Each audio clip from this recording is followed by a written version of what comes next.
وأصحابه أجمعين. أما بعد فأعوذ بالله من الشيطان الرجيم. بسم الله الرحمن الرحيم. رضي الله عنهم ورضوا عنه. صدق الله العظيم وبلغنا رسوله النبي الأمين الكريم.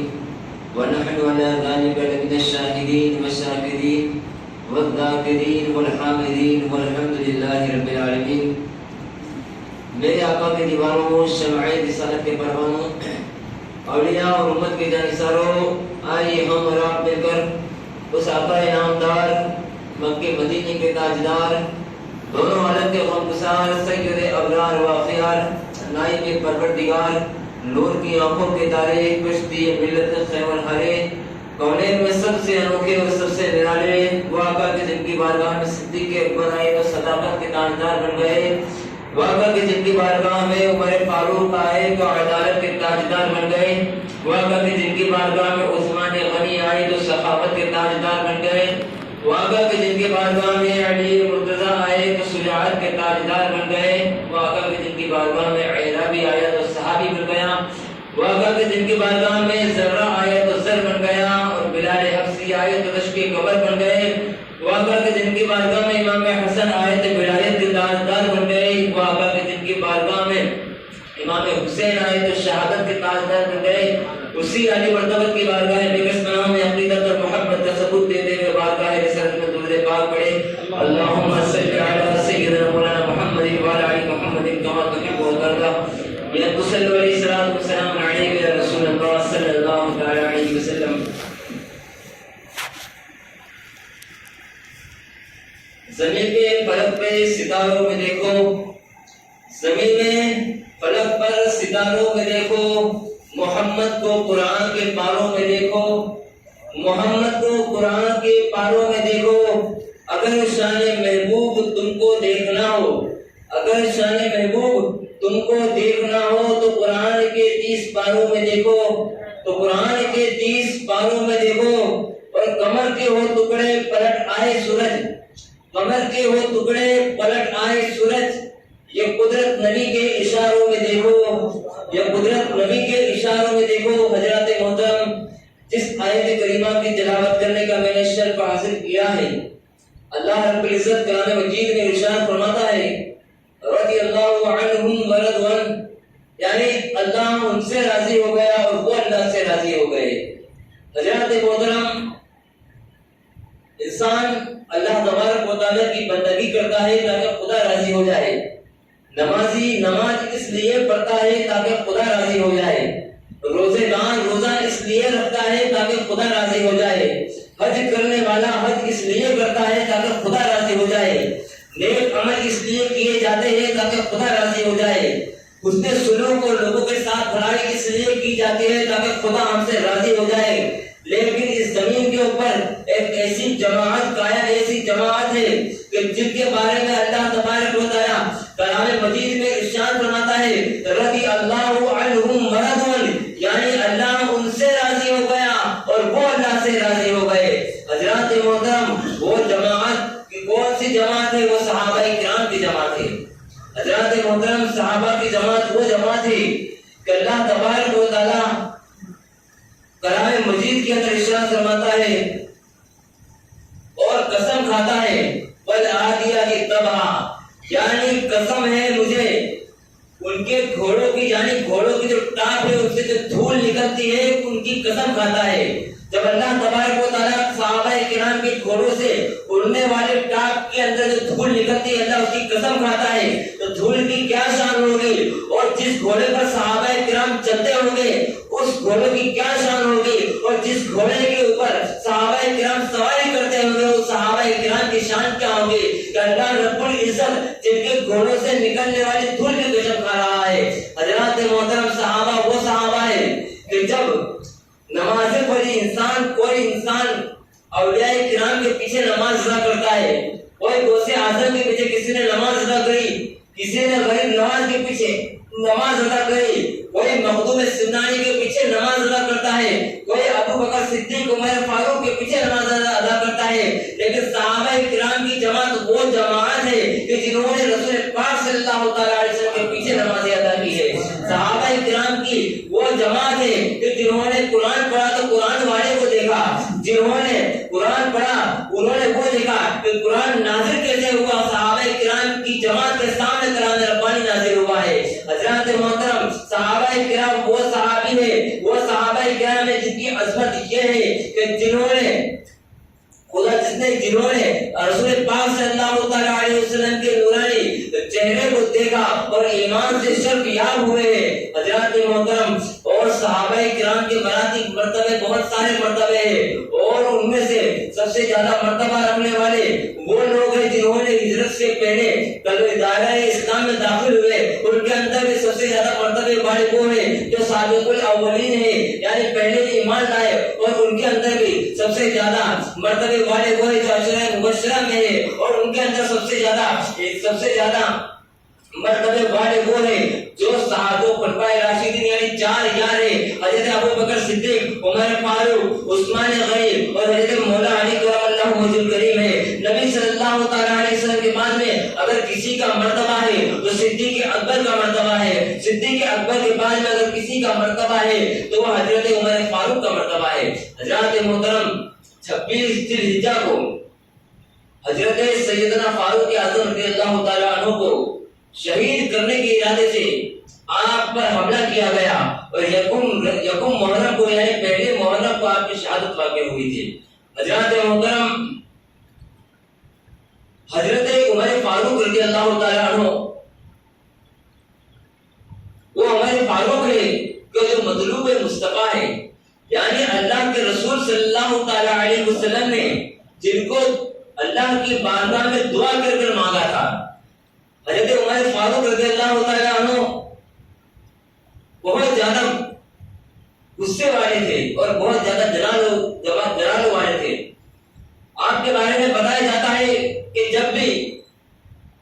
آپ کا ایک گروہ تھا کہ جو بھی اسلام کی طرف دعوت دیا کرتا تھا تو حضرت عمر فاروق اور ان کی جو ٹولی تھی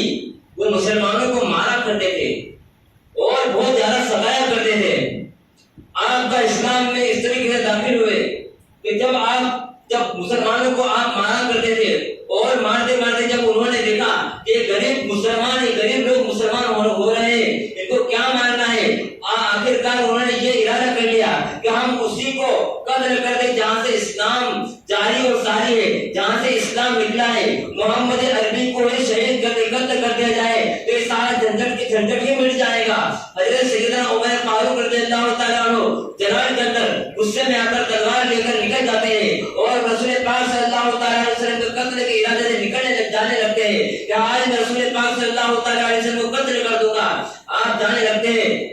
کہ راستے کے اندر ایک صحابی حضرت نعیم رضی اللہ تعالیٰ عنہ ملتے ہیں اور دیکھتے ہیں کہ حضرت عمر فاروق رضی اللہ تعالیٰ عنہ آج بہت ہی جلال کے اندر جا رہے ہیں۔ انہوں نے روکا اور پوچھا، اے عمر کہاں جا رہے ہو، کیا ارادہ ہے؟ وہ کہتے ہیں کہ میں رسول پاک صلی اللہ تعالیٰ علیہ وسلم کو قتل کرنے کے لیے جا رہا ہوں۔ حضرت نعیم کہتے ہیں تم رسول پاک صلی اللہ تعالیٰ علیہ وسلم کو قتل کرنے سے پہلے اپنے بہن اور بہنوئی کی خبر لو کہ وہ بھی دائرہ اسلام میں داخل ہو چکے ہیں، انہوں نے بھی اسلام قبول کر لیا ہے۔ اس کے بعد میں حضرت عمر فاروق رضی اللہ تعالیٰ عنہ اور زیادہ غصے میں آ جاتے ہیں، اپنی بہن کے یہاں پر جاتے ہیں اور بہن کے یہاں پر جاتے ہیں تو وہاں پر حضرت خباب جو کلام ربانی کو سکھایا کرتے تھے اندر سورۃ طٰہٰ پڑھا رہے ہوتے ہیں۔ حضرت عمر فاروق رضی اللہ تعالیٰ عنہ باہر دروازے پر دستک دیتے ہیں، کیا دیکھتے ہیں، کیا سنتے ہیں کہ اندر سے کلام ربانی کی آوازیں آ رہی ہے۔ آپ جب اندر گھستے ہیں دروازہ زور سے ٹھوک کر دروازہ کو کھول کر جب اندر جاتے ہیں تو آپ اپنی بہن سے پوچھتے ہو کہ تم کیا کر رہے تھے، اور میں نے سنا ہے کہ تم نے محمد عربی صلی اللہ تعالیٰ علیہ وسلم پر ایمان لے کر آئے ہو۔ آپ نے ماننے لگتے ہیں، حضرت سعید کو ماننے لگتے ہیں، حضرت فاطمہ کو ماننے لگتے ہیں۔ آپ نے غصے میں اپنی بہن کو زور سے دھکا دیتے ہیں تو آپ کا سر پھٹ جاتا ہے، اور سر پھٹنے کے بعد میں آپ پھر سوچنے لگتے ہیں اور کہنے لگتے ہیں کہ صحیح بتا دو آپ گھر کے اندر کس چیز کی تلاوت کر رہے تھے۔ حضرت خباب رضی اللہ تعالیٰ عنہ کو ان کے بہنوں نے ایک کونے میں چھپا دیا تھا۔ ان کی بہن کہنے لگتی ہے کہ ہم کلام ربانی کی تلاوت کر رہے تھے، کہا کہ وہ جو صفحات ہیں وہ مجھے عطا کر دو، میں بھی دیکھنا چاہتا ہوں کہ وہ تم کیا تلاوت کر رہے تھے۔ حضرت فاطمہ بنت خطاب فرماتی ہیں کہ وہ کوئی ناپاک انسان کے ہاتھ میں نہیں دیا جا سکتا۔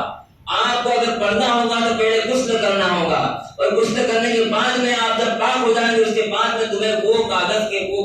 دوں گی۔ حضرت عمر فاروق رضی اللہ تعالیٰ عنہ غسل کرتے ہیں اور جب سورۃ طٰہٰ کی آیتوں کو تلاوت کرتے ہیں تو آنکھ کے اوپر رقت طاری ہو جاتی ہے، آنکھ کی آنکھوں سے اشک جاری ہو جاتے ہیں، اور ان کا جو دل تھا وہ پلٹنے لگتا ہے، اور وہ بے ساختہ کہنے لگتے ہیں کہ میں بھی محمد عربی پر ایمان لانا چاہتا ہوں۔ حضرت عمر فاروق رضی اللہ تعالیٰ عنہ، حضرت خباب رضی اللہ تعالیٰ عنہ باہر نکلتے ہیں اور ارشاد فرماتے ہیں کہ میں نے کل رسول پاک صلی اللہ تعالیٰ علیہ وسلم کے زبانیں مبارک سے یہ سنا تھا کہ وہ اللہ کی بارگاہ میں دعا کر رہے تھے کہ مولا تو حضرت عمر بن خطاب یا پھر حضرت عمر بن خطاب یا عمر بن ہاشم ان کے ذریعے سے اسلام کو تقویت عطا فرما، اور میں نے کبھی سنا ہے اور آج آپ اسلام کے اندر داخل ہونے کے لیے تیار ہو گئے، رسول پاک صلی اللہ تعالیٰ علیہ وسلم کی دعا کا اثر ہے۔ اس کے بعد میں حضرت عمر اور حضرت خباب رضی اللہ تعالیٰ عنہ حضرت رسول پاک صلی اللہ تعالیٰ علیہ وسلم کی بارگاہ میں جاتے ہیں۔ وہاں پر رسول پاک صلی اللہ تعالیٰ علیہ وسلم کے ساتھ میں حضرت حمزہ وہاں پر تشریف فرما تھے۔ جب ان کو یہ پتا چلتا ہے کہ حضرت عمر فاروق رضی اللہ تعالیٰ عنہ آ رہے ہیں تو آپ حضرت حمزہ رضی اللہ تعالیٰ عنہ اپنے میان سے تلوار کو نکال لیتے ہیں اور کہنے لگتے ہیں اگر عمر کا ارادہ نیک ہے تو ان کے ساتھ میں بھلائی کی جائے گی، لیکن اگر ان کا ارادہ غلط ہوگا تو انہی کی تلوار سے ان کی گردن توڑا دیا جائے گا۔ لیکن جیسا ہی حضرت عمر فاروق رضی اللہ تعالیٰ عنہ آقا علیہ الصلوۃ والسلام کی بارگاہ میں تشریف لے جاتے ہیں، رسول پاک صلی اللہ تعالیٰ علیہ وسلم اپنی چادر مبارک کو بچھا دیتے ہیں، حضرت عمر رضی اللہ تعالیٰ عنہ آپ کے سامنے گر جاتے ہیں، سر کو جھکا لیتے ہیں اور کہنے لگتے ہیں یا رسول اللہ صلی اللہ تعالیٰ علیہ وسلم میں دائرہ اسلام میں داخل ہونا چاہتا ہوں، مجھے کلمہ شہادت پڑھا دیجیے۔ حضرت عمر فاروق رضی اللہ تعالیٰ عنہ نے کلمہ شہادت پڑھ کر مسلمان ہو گئے، اور حضرت عمر فاروق رضی اللہ تعالیٰ عنہ جیسے مسلمان ہوتے ہیں اعلانیہ طور پر اس سے پہلے مسلمان تھے وہ چھپ کر عبادت کیا کرتے تھے، یعنی چھپ کر نمازیں پڑھا کرتے تھے، لیکن جیسے ہی حضرت عمر فاروق رضی اللہ تعالیٰ عنہ ایمان کی دولت سے مالا مال ہو جاتے ہیں تو رسول پاک کی بارگاہ میں عرض کرتے ہیں یا رسول اللہ صلی اللہ تعالیٰ علیہ وسلم کیا ہمارا دین سچا نہیں ہے، کیا ہمارا خدا سچا نہیں ہے؟ تو آقا علیہ الصلوۃ والسلام ارشاد فرماتے ہیں ہاں بے شک ہمارا دین سچا ہے، ہمارا رب سچا ہے۔ تو حضرت عمر فاروق رضی اللہ تعالیٰ عنہ عرض کرتے ہیں اگر ہمارا دین سچا ہے، ہمارا خدا سچا ہے تو ہم چھپ کر عبادت کیوں کریں؟ آپ نے اعلانیہ طور پر سب کے سامنے نماز کو ادا کیا اور آپ نے سارے مکہ والوں کے سامنے اعلان کر دیا اگر کسی میں طاقت ہے تو ان مسلمانوں کو، یہ صحابہ کرام کو روک کر بتائے، اگر کوئی اپنی بیوی کو بیوہ کرنا چاہتا ہے، کوئی اپنے بچوں کو یتیم کرنا چاہتا ہے تو یہاں پر آ کر ہمیں ہماری نمازوں کو روک کر بتا دیں۔ حضرت عمر فاروق رضی اللہ تعالیٰ عنہ ایک ایسے حکمراں تھے کہ آپ نے 23 لاکھ مربع میل پر حکومت فرمائی ہے، 23 لاکھ مربع میل پر یعنی آدھی دنیا پر آپ نے حکومت فرمائی ہے۔ حضرت عمر فاروق رضی اللہ تعالیٰ عنہ ایسے حکمران تھے کہ آپ نے سب سے پہلے عدالتوں کو قائم فرمایا۔ حضرت عمر فاروق رضی اللہ تعالیٰ عنہ پہلے وہ شخص تھے کہ جنہوں نے جو پولیس وغیرہ جو چوکی موکی بنتی ہے سب سے پہلے انہوں نے ہی بنائی۔ حضرت عمر فاروق رضی اللہ تعالیٰ عنہ دن کے اندر مسجد نبوی کے اندر بیٹھ کر لوگوں کے فیصلے فرماتے تھے اور رات کو مدینہ کے اندر گشت لگایا کرتے تھے، رات کو دیکھا کرتے تھے کہ میری حکومت، میری جو سلطنت ہے اس کے اندر کیا ہو رہا ہے۔ حضرت عمر فاروق رضی اللہ تعالیٰ عنہ رات میں بھیس بدل کر چہرے پر نقاب ڈال کر چاروں طرف گھما کرتے تھے۔ حضرت عمر فاروق کے بارے میں بتایا جاتا ہے کہ حضرت عمر فاروق رضی اللہ تعالیٰ عنہ رسول پاک صلی اللہ علیہ وسلم نے ارشاد فرمایا کہ عمر وہ ہے کہ جس گلی سے حضرت عمر فاروق گزرتے ہیں شیطان اپنا راستہ بدل لیتا ہے۔ شیطان کی طاقت نہیں ہے کہ جس راستے پر حضرت عمر فاروق چل رہے ہیں اس راستے سے شیطان گزر جائے۔ حضرت عمر فاروق رضی اللہ تعالیٰ عنہ کا رعب اور دبدبہ اتنا تھا کہ ایک مرتبہ کا واقعہ ہے کہ حضرت عمر فاروق رضی اللہ تعالیٰ عنہ ایک راستے سے گزر رہے تھے، راستے سے گزرتے ایک شرابی سامنے سے آ رہا تھا۔ حضرت عمر فاروق رضی اللہ تعالیٰ عنہ نے اس شرابی کو دیکھ لیا اور اس شرابی نے جیسے ہی حضرت عمر فاروق کو دیکھا تو کیا دیکھتا ہے، حضرت عمر فاروق کو دیکھتے ہی اس کی ساری کے ساتھ جو نشہ تھا وہ اتر جاتا ہے، خدا بند قدوس کی بارگاہ میں دعا کرتا ہے اے مولا کریم تو مجھے حضرت عمر کے جلال سے بچا لے میں وعدہ کرتا ہوں، میں توبہ کرتا ہوں کہ آج کے بعد کبھی شراب نہیں پیوں گا۔ اب وہ راستہ بھی نہیں بدل سکتا تھا، کیونکہ حضرت عمر فاروق نے دیکھ لیا ہے کیسے حضرت عمر فاروق رضی اللہ تعالیٰ عنہ اس شخص کے قریب آتے ہیں، وہ بوتل کو اپنے چادر میں چھپا لیتا ہے۔ حضرت عمر فاروق رضی اللہ تعالیٰ عنہ عرض کرتے ہیں کہ اے شخص تو کیا چھپا رہا ہے، ذرا مجھے بتا۔ وہ اللہ کی بارگاہ میں دل میں دعائیں کرتا ہے، اے مولا کریم مجھے عمر کے جلال سے بچائے، میں توبہ کرتا ہوں، سچے دل سے توبہ کرتا ہوں کہ آج کے بعد کبھی شراب نہیں پیوں گا۔ جیسے ہی حضرت عمر فاروق رضی اللہ تعالیٰ عنہ کہتے ہیں کہ بتا تو نے اپنے قمیص کے اندر اپنی چادر میں کیا چھپایا ہے؟ وہ کہتا ہے کہ میں نے سرکہ چھپایا ہوں۔ اس کی زبان سے نکلتا ہے میں نے سرکہ چھپایا ہوا ہوں۔ اور حضرت عمر فاروق کہتے ہیں کہ ذرا سرکہ بتا۔ وہ ڈرتے جسے ہی بوتل نکالتا ہے تو کیا دیکھتا ہے کہ وہ جو شراب تھی وہ سرکہ بن گئی تھی، وہ جو شراب تھی وہ سرکہ بن گئی تھی۔ یہ حضرت عمر فاروق رضی اللہ تعالیٰ عنہ کا جلال تھا۔ حضرت عمر فاروق رضی اللہ تعالیٰ عنہ کی وہ ذات ہے کہ جن کے بارے میں آپ اللہ کے نبی صلی اللہ علیہ وسلم نے ارشاد فرمایا کہ اگر میرے بعد میں کوئی نبی ہوتا تو حضرت عمر فاروق رضی اللہ تعالیٰ عنہ ہوتے۔ آپ نے عدل و انصاف کو ایسا قائم کیا تھا کہ جب رات کے پہر میں آپ مدینہ المنورہ کے اندر گشت لگایا کرتے تھے بھیس بدل کر، آپ دیکھتے ہیں کہ رات کے وقت میں ایک عورت جا رہی ہے، رات کا پچھلا پہر یعنی آدھی رات ہو چکی ہے، ایک عورت راستے سے جا رہی ہے۔ حضرت عمر فاروق کہتے ہیں کہ یہ رات کا اتنی آدھی رات ہو چکی ہے، یہ عورت کہاں جا رہی ہے؟ حضرت عمر فاروق رضی اللہ تعالیٰ عنہ اسے قریب جاتے ہیں اور کہتے ہیں کہ اتنی رات کو تم کہاں جا رہی ہو؟ اتنی رات ہو گئی، آدھی رات ہو گئی ہے، اتنی رات کو تم کہاں جا رہے ہو؟ وہ عورت کہتی ہے کہ تمہاری اتنی ہمت کیسے ہو گئی کہ تم میرے اتنے قریب آ گئے؟ تمہاری اتنی ہمت کی یا تو دو سوال پیدا ہوتے ہیں، یا تو حضرت عمر فاروق رضی اللہ تعالیٰ عنہ کا وصال ہو گیا ہے یا تم حضرت عمر فاروق ہو سکتے ہو، ورنہ دورے خلافت حضرت عمر فاروق کے اندر کوئی غیر مرد کی اتنی طاقت نہیں تھی کہ وہ کسی عورت کے قریب چلے جائے۔ حضرت عمر فاروق رضی اللہ تعالیٰ عنہ نے اپنا نقاب اٹھایا تو کیا وہ عورت کیا دیکھتی ہے کہ وہ کوئی اور نہیں حضرت عمر فاروق رضی اللہ تعالیٰ عنہ تھے۔ حضرت عمر فاروق رضی اللہ تعالیٰ عنہ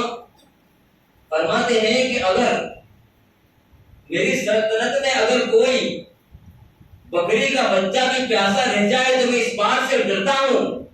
کہ اللہ تبارک و تعالیٰ کل قیامت کے دن مجھے اس بکری کے بچے کا حساب نہ لے کہ تیرے خلافت کے اندر اے عمر تیری خلافت کے اندر ایک بکری کا بچہ پیاسا رہ گیا ہے۔ حضرت محترم وہ حکمراں تھے اور حضرت عمر فاروق رضی اللہ تعالیٰ عنہ ایک چرواہا تھا، 22 لاکھ مربع میل تک آپ کی حکومت تھی، تو ایک چرواہا تھا جو بکریاں چرایا کرتا تھا۔ جب بکریاں چراتا ہے چرانے لگتا ہے، وہ کئی دن سے چراتا تھا تو اچانک کیا دیکھتا ہے کہ ایک شیر نے بکری کے اوپر حملہ کر دیا۔ شیر نے بکری کے اوپر حملہ کر دیا، وہ دوڑتا ہے اور بستی کی طرف جاتا ہے اور یہ اعلان کرتا ہے کہ حضرت عمر فاروق رضی اللہ تعالیٰ عنہ کا وصال ہو گیا ہے، وفات پا گئے ہیں۔ سب لوگ کہتے ہیں تجھے یہ بات کیسے معلوم ہو گئی کہ حضرت عمر فاروق وفات پا گئے، انتقال کر چکے ہیں؟ تو وہ شخص کہتا ہے کہ میں کئی سالوں سے بکریاں چراتا ہوں اور میں نے دورے عمر فاروقی کے اندر دیکھا ہے کہ کسی شیر کی ہمت نہیں تھی کہ جو پالتو جانور ہے بکری کے اوپر وہ حملہ کر دے۔ میں نے دیکھا ہے کہ شیر اور بکری ایک ساتھ میں چرا کرتے تھے، لیکن شیر کی اتنی ہمت نہیں تھی کہ بکری کے اوپر حملہ کر دے۔ آج میں نے دیکھا ہے کہ ایک شیر نے ایک بکری پر حملہ کر دیا ہے، اس کا مطلب یہ ہوا تھا کہ عمر فاروق رضی اللہ تعالیٰ عنہ کا وصال ہو گیا ہے، وہ وفات پا گئے ہیں۔ حضرت عمر فاروق رضی اللہ تعالیٰ عنہ ایک ایسے خلیفہ تھے کہ آپ رات کو گشت لگایا کرتے تھے اور رات کو گشت لگانے کے بعد میں آپ نے کیا دیکھا، ایک عورت کا مکان کی طرف آپ کی نظر گئی کہ جہاں پر رات کی آدھی رات کو آگ جل رہی تھی، آپ وہاں پر تشریف لے گئے اور تشریف لے جانے کے بعد میں آپ نے کیا دیکھا کہ بچے رو رہے ہیں۔ حضرت عمر فاروق نے نقاب ڈالا ہوا تھا اپنے چہرے پر، اندر جاتے ہیں اور عرض کرتے ہیں اے مائی کیا بات ہے، تمہارے بچے کیوں رو رہے ہیں؟ تو وہ کہتے ہیں کہ میں رو رہی ہوں حضرت عمر فاروق رضی اللہ تعالیٰ عنہ کے دور خلافت پر کہ انہیں یہ پتہ نہیں ہے کہ ان کی خلافت کے اندر ایک بیوہ عورت بھوک سے تڑپ رہی ہے، 3 دن سے ہم نے کھانا نہیں کھایا ہے، 3 دن سے ہم نے کھانا نہیں کھایا ہے اور میرے بچے یہ جو ہانڈی رکھی ہوئی ہے اس کے اندر میں کنکر اور پتھر ڈال کر آگ جلا دیتی ہوں اور جلانے کے بعد میں میرے بچے سے کہتی ہوں کہ سو جا بچہ، تھوڑی دیر رک جا، کھانا بن جائے گا تم کھا لینا۔ اور اسی سوچ کے اندر میرے بچے سو جاتے ہیں. آج 3 دن ہو گئے ہیں ہم نے کھانا نہیں کھایا، اور میں کل حضرت عمر فاروق کی شکایت میں رسول پاک صلی اللہ علیہ وسلم سے کروں گی. حضرت عمر فاروق کا جب یہ سنا، جب یہ بات سنی تو آپ کی آنکھوں سے اشک جاری ہو گئے اور کہنے لگے کہ عمر اے مائی تو حضرت عمر فاروق کو معاف کر دے، عمر فاروق کو معاف کر دے اتنا. اور وہ کہتے ہیں کہ میں کبھی معاف نہیں کروں گی. وہ جاتے ہیں اور بیت المال میں جانے کے بعد میں گھی لیتے ہیں اور مرچی مسالہ لیتے ہیں اور بوری کو یا آٹے کی بوری کو اپنے کاندھے پر رکھتے ہیں، وہاں پر جاتے ہیں. جانے کے بعد میں آپ اپنے ہاتھوں سے روٹی بناتے ہیں اور روٹی بنانے کے بعد میں آپ سبزیاں کاٹتے ہیں. بتایا جاتا ہے کہ 23 لاکھ مربع میل پر حکومت کرنے والے حضرت عمر فاروق رضی اللہ تعالیٰ عنہ جب آگ کم ہو جاتی ہے تو اپنے مبارک ہونٹوں سے مبارک منہ سے آپ پھونک مار کر اس چولہے کو جلایا کرتے تھے. اس کے بعد میں آپ نے کھانا بنایا، کھانا بنانے کے بعد میں ان کو کھلایا تو وہ عورت کہتی ہے کہ تم حضرت عمر فاروق رضی اللہ تعالیٰ عنہ سے بہتر انسان لگتے ہو، ان سے بہتر آپ انسان لگتے ہو، تو خلافت ہو تم کو ملنی چاہیے تھی. حضرت عمر فاروق رضی اللہ تعالیٰ عنہ ہونے لگتے ہیں اور عرض کرنے لگتے ہیں اے مائی تو حضرت عمر فاروق کو معاف کر دے. آپ اپنے چہرے سے نقاب ہٹاتے ہیں اور عرض کرتے ہیں کہ مجھے معاف کر دے، تو جس کا نام لے کر تو رو رہی ہو عمر میں ہی ہوں، میں ہی امیر المومنین عمر فاروق ہوں، اور میں رسول پاک صلی اللہ علیہ وسلم کے سامنا کرنے کی مجھ میں طاقت نہیں ہے، تو مجھے آج ہی معاف کر دے. حضرت عمر فاروق رضی اللہ تعالیٰ عنہ ایک ایسی عظیم الشان شخصیت ہے کہ جن کے بارے میں سب سے زیادہ اسلام کو تقویت کہیں پر پہنچی ہے وہ حضرت عمر فاروق کی دور خلافت میں پہنچی ہے. تو اللہ تبارک و تعالیٰ کی بارگاہ میں دعا ہے کہ اللہ تبارک و تعالیٰ ہمیں کردار عمر فاروق رضی اللہ تعالیٰ عنہ اپنانے کی توفیق اور رفیق عطا فرمائے.